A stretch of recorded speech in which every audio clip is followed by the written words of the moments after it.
tá overstimulation, alebo po slovensky, že príliš veľa stimulov, ktoré tie naše deti dostávajú, že asi ani pre ten ich mozog to nie je dobré, lebo ja tiež to budem s dvomi vecami. Na jednej strane, ja ako laik viem o niečom, čo je dopamín a ten mozog sa teší a nové video a veľa lajkov a pozri a aha a vtipné a poteš sa a každých 10 sekúnd na tom TikToku si pozriem nové, aby ten dopamín rýchlo prišiel. To je tak nastavené, áno. Presne. A potom je tá druhá, hej, kedy vlastne si hovoríme, že prečo vlastne to tomu mozgu vyhovuje, keď dlhodobo mu to škodí. Prečo to ten mozog chce? No, lebo mozog je blbý v tomto smere. Ty si to povedal.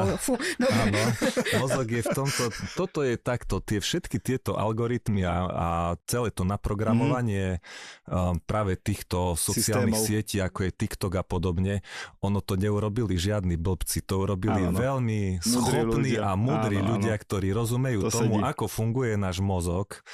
A oni tam využívajú takú jednu veľmi, veľmi špinavú skratku, pretože ten systém odmeny v mozgu funguje vlastne na jednej jedinej dráhe. A to je jedno vlastne, aký typ odmeny to je, ale ako, oni ako keby krekli tú dráhu, ako keby ten v zmysle ten vzorec toho, fungovania.